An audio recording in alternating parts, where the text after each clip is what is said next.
What's going on, everybody? We're back today with another top 5. Be sure to watch until the end. At any moment throughout the video that you find something interesting, click that thumbs up and feel free to subscribe. It helps out the channel and supports more content that you want to see in the future. Now, let's cover the top 5 mysterious disappearances that no one can explain. Number 5. The Sarah Joe. It's the year of 1979, and a group of 5 men prepare their boat for a fishing trip just off the shores of Maui, Hawaii. Their boat, named the Sarah Joe, was prepped and ready. They were all good friends for quite some time and even had a professional lifelong fisherman as part of the crew. They left the shore around 10 a.m. with clear skies, calm seas, and not a worry in the world. Around 1 p.m., incredibly strong wind swept through the mountainsides. In nautical terms, wind means a raging storm is on its way. It's on its way quickly. One of the fisher's father from the shore tried to spot the Sarah Joe and wave the group back home as its unsafe waters were quickly approaching, but to no avail. The Sarah Joe was nowhere to be seen. Hours passed and the storm rolled in, and it was a bad one. The night went by with no trace of return. The following morning, the search began. The Coast Guards and marine experts searched high and low. Helicopters and rescue boats searched over 70,000 miles within 5 days. No luck. The search was put on hold. Now, fast forward 9 years to 1988 and introduce John Naughton. He was a wildlife expert on an exploration trip to the Marshall Islands. He noticed the remains of a wrecked ship ashore and saw the Hawaii ship tags and immediately called in the numbers. The Coast Guards confirmed that that boat was, in fact, the Sarah Joe. Nearby the wrecked boat, he noticed a makeshift grave with a poorly constructed wooden cross. The remains were screened and confirmed to be one of the 5 crew members. The other 4 were never found, which raises the question, who buried the 5th member? What happened to them? One member had to have survived the voyage, but then disappeared. The wildest part of it all is the Marshall Islands were over 2,000 miles from Maui. The voyage would have taken around 3 months. To this day, there's no conclusive idea on what happened at sea to the Sarah Joe and over 2,000 miles off course. Number 4. The Mary Celeste. In November 1872, the worst recorded sailing weather was upon us. Numerous ships and vessels were abandoned in the Atlantic due to the conditions. However, only one of them became a mystery. Typically, ships that were abandoned had excess water on board, various leaks and damages from the stormy weather, or serious malfunctions that rendered them useless and on their way to sinking. But not the Mary Celeste. She was in very good condition with no damages or leaks, and everything seemed good. She had mild tears and marks on the sails, but nothing that would have caused it to be too dangerous to stay aboard. 10 people, captain and a crew of 9, disappeared. Experts say they were perfectly on track throughout their voyage before taking an unexpected and illogically aggressive turn to the north, away from their destination. Many myths, theories, and guesses were taken as to what happened, but none lined up with the facts that were provided. Another ship crossing paths with the Mary Celeste, called the Dei Gratia, noticed the ship sailing in oddly erratic patterns. They got close enough and boarded the ship to see what was the problem. To their surprise, there was nobody on the board. All the cargo was intact. The navigational tools were still on and functioning. The only things off-putting were a single missing lifeboat and a frayed rope trailing behind the ship.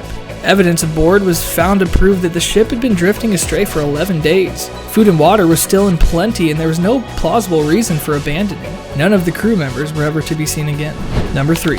Maura Marie. In the year 2004, Marie disappeared after a car crash on Route 112 near Woodsville, New Hampshire. She was 21 at the time and completing her junior year in nursing at the University of Massachusetts Amherst. A week prior to the crash, she had contacted all of her professors and let them know she needed a week off due to a death in her family. According to her family, there was no death that occurred. At 7:27 p.m., the crash was reported by a nearby homeowner. Another citizen driving by stopped to ask if she needed help, but she declined and told them she already had called the roadside assistance. The passerby smiled and kept on their way, assured that professional help was close by. At 7:46, just 19 minutes later, the police arrived. Marie was nowhere to be found. She had travel-like belongings with her, and according to friends and family, but she had no plans to travel. This led authorities to believe it may have been a voluntary disappearance, but there's no evidence to prove it. To this day, Marie's whereabouts remain a mystery.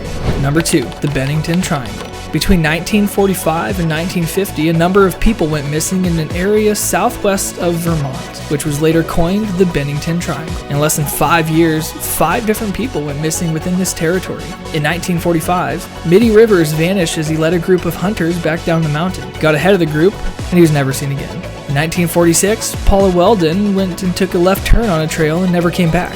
An elderly couple about 100 yards behind her on the hike said they had eyes on her. They looked down, they looked back up, she was gone. James Tedford vanished in 1949 without a trace. He was on a bus ride back home after his way from visiting relatives. Fellow passengers said Tedford was on the bus at the last stop. Somewhere between the last stop and Bennington, he was never to be seen again. His belongings were left in the luggage rack and his time card was left open on his vacant seat. In 1950, Paul Jeffson, age 4, was riding in a truck with his mom. She hopped out to feed the pigs and was gone for about an hour. When she returned, Paul was gone. Bloodhounds followed the tracks to a local highway, which ironically is almost the exact same spot where Paula Weldon disappeared 4 years earlier. Also in 1950, Frida Langer vanished just 16 days after Paul. She left her campsite with her cousin for a midday hike. On the hike, she slipped and fell into a stream. Her clothes were wet, so she told her cousin she was going to head back to the campsite and change and catch back up shortly if he could just stay and wait. Hours passed and she never returned, so he went back to the campsite where the other relatives were at. They said that they haven't seen her and they thought that she was with him. Her remains were found over a year later, but no cause of death could be determined. All in all, none of these 5 disappearances have direct links to one another other than the geographic area and time period they occurred. Needless to say, I wouldn't go on a hike in the Bennington Triangle. Number 1. The Lost Colony of Roanoke. Sometimes ships vanish, other times people disappear, but what about an entire colony? The lost colony of Roanoke is sure to make you scratch your head. In 1587, a group of around 100 English settlers began to colonize off the coast of what is now known as North Carolina. Upon arriving, the governor, John White, decided to sail back to England to gather some more supplies and expedite their colonization. Some turmoil occurred as he arrived back in England and prolonged his trip back to the colony. 3 years later, in August 1590, he made his way back to the Roanoke to his wife, daughter, and granddaughter. Upon arriving, there was zero trace of the colony and any of those who lived there, including his family. All that was left was a wooden post with Croatoan carved into it. Various investigations took place and numerous theories were created. However, to this day, nobody knows what actually happened. The entire colony, the structures, the people just vanished. What do you think? Tell us your theories on what you think happened in these wild disappearances in the comments down below. If you enjoyed the video, be sure to like and subscribe to continue supporting the channel. If you have any other top 5s you want to see, let us know. We want to create content that you want to see and enjoy. Have a great day. We'll see you in the next one.